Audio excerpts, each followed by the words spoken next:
ropa blanca, pureza, gracia recibida a través del sacramento, y ahora nos unimos a Cristo y se nos recomienda que siempre nos mantengamos así, sin pecado, hasta la venida de Cristo. Mucha gente cuestiona el bautismo para los niños, pero entendemos como católicos que también los niños nacen con esa naturaleza humana caída y manchada por el pecado original. Por eso los niños necesitan también el nuevo nacimiento en el bautismo para ser librados del poder de las tinieblas y de esa manera ser trasladados al dominio de la libertad de los hijos de Dios. Por lo tanto, el compromiso que tienen los padres cristianos es reconocer que esta práctica corresponde también a su misión de alimentar la vida que Dios les ha confiado. Por ahí muchas personas dicen, ¿y por qué tengo que bautizar a los niños? ¿Por qué no esperar a que ellos crezcan y tomen su decisión? Pero nosotros como padres cristianos debemos estar conscientes de cuidar y proteger la salud, no solamente física, sino también espiritual. Poniéndolo de esta manera, si el gobierno exige que el papá lleve al niño a tomar todas sus vacunas, porque de otra manera, si no lo cumple, el mismo gobierno le puede quitar a los hijos. De esa misma manera que son responsables ellos por sus hijos, no esperan hasta que el niño crezca y tome la decisión si se pone las vacunas o no. De esa misma manera, conscientes de que el niño tiene ese pecado original y necesita ser sanado, liberado de eso, por su salud espiritual, debe acercarse al bautismo. Los papás somos responsables por hacerlo. Es muy posible que desde el comienzo de la predicación apostólica, cuando casas enteras recibieron el bautismo, ya se bautizaban también a los niños. Para que la gracia bautismal pueda desarrollarse, es importante entonces la ayuda de los padres, es el compromiso. La gracia por sí sola se le da en el bautismo, pero necesita de su enseñanza para que vaya creciendo esta fe y esa gracia recibida en el bautismo. Pero también es un papel importante del padrino o de la madrina, que primero deben de ser creyentes sólidos, capaces y prestos a ayudar al nuevo bautizado, sea niño o adulto, en su camino de la vida cristiana, por lo cual se recomienda que padrino o madrina cumplan perfectamente con la ley de la Iglesia, que es haber recibido también ellos los sacramentos, estar practicando su fe, asistiendo a la Iglesia, y si están casados, que estén casados por la Iglesia, porque de esa manera ellos están viviendo lo que creen y lo están poniendo en práctica. Por lo tanto, la tarea es una verdadera función eclesial. Toda la comunidad eclesial participa de la responsabilidad de desarrollar y guardar entonces el lugar en el bautismo. Todos somos responsables, pero papás, padrinos, son los cuatro, papá, mamá, padrino y madrina, de llevar a ese bautizado, a ese niño, al encuentro con Cristo, a conocer su fe y a vivir dentro de la creencia en la Iglesia Católica. ¿Quién puede ser el ministro del bautismo?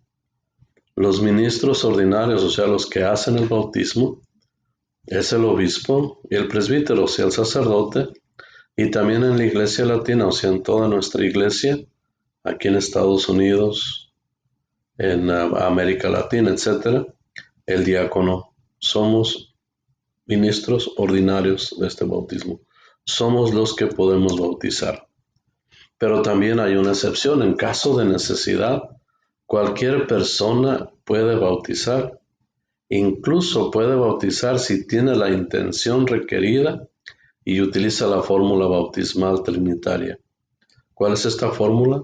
Yo te bautizo en el nombre del Padre, del Hijo y del Espíritu Santo. Absolutamente nada más. No se dice nada más.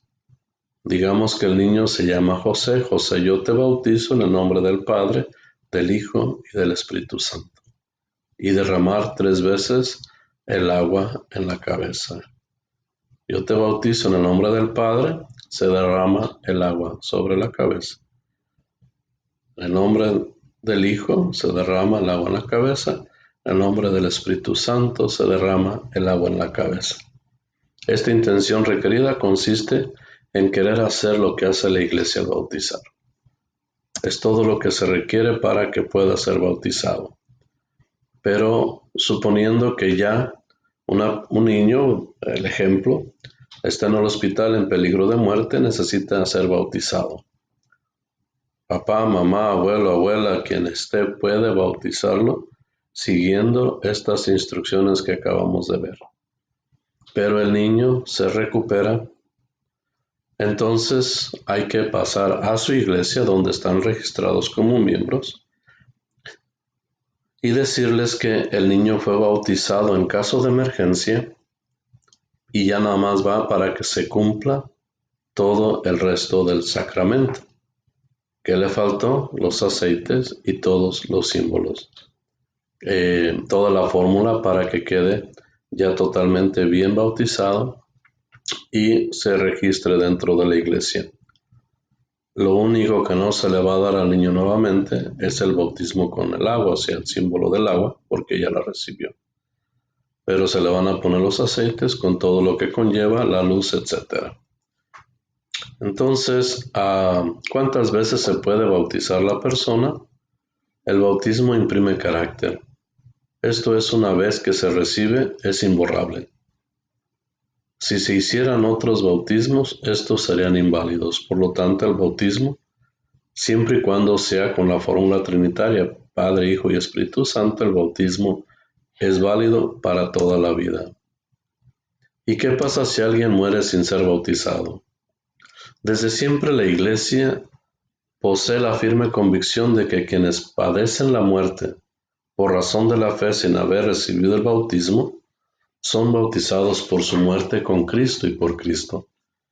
Este bautismo de sangre, como el deseo del bautismo, produce los frutos del bautismo sin ser sacramento. Para entenderlo mejor, si alguien fallece a través de un atentado por creer o por estar dentro de la iglesia o por creer en Jesús, aunque no haya sido bautizado todavía, ese mismo sacrificio lo bautiza automáticamente. Pasa a formar parte de los bautizados. En cuanto a los niños muertos sin bautismo, la Iglesia solo puede confiarlos a la misericordia divina.